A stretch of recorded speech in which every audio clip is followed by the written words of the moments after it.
ሕይወት አንዳንድ ጊዜ ከባድ ነው።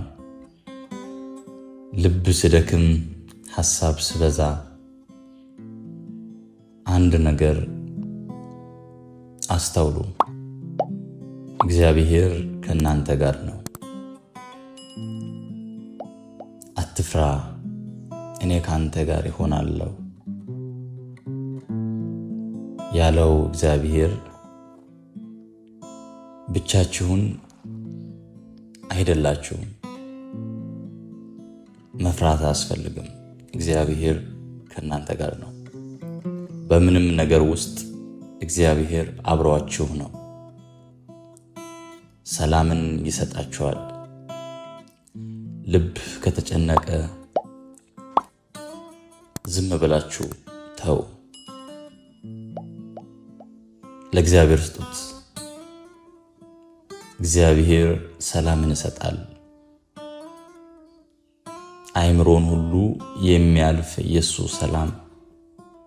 ራሳችሁን ለእግዚአብሔር ስትሰጡ ያ ሰላም ይቆጣጠራችኋል።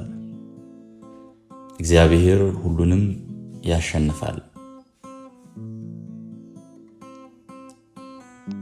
ስለዚህ በክርስቶስ ሁሉን ማድረግ እችላለሁ ብላችሁ ለራሳችሁ ተናገሩ።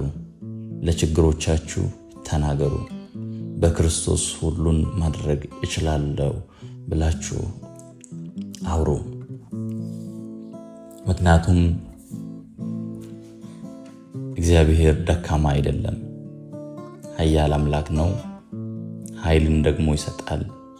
ሁሉንም ማድረግ ማሸነፍ እንድትችሉ የእሱን ኃይል ይሰጣችኋል።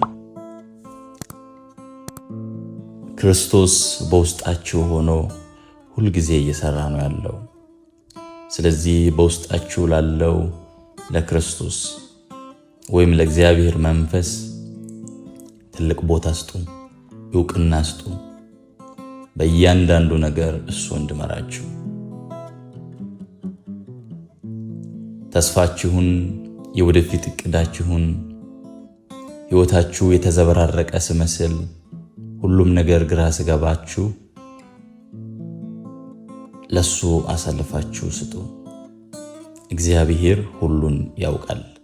ምንም እንኳ ነገር ቢከብድም፣ ዛሬ ጨለማ ብቻ ብታያችሁም፣ ነገ ደግሞ ብርሃን አለ።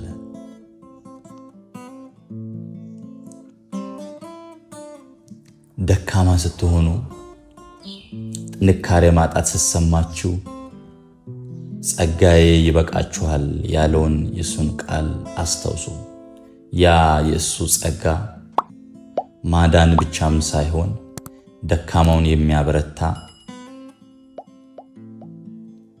ጥንካሬን የሚሰጥ፣ አእምሮን የሚያሳርፍ፣ ሰላም የሚሰጥ፣ ባዶነታችሁን የሚሞላ ነው።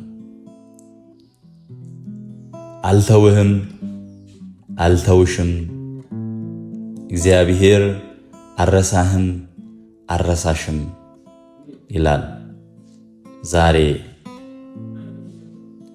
እምነታችሁን አትተው። እግዚአብሔርን ታመኑ።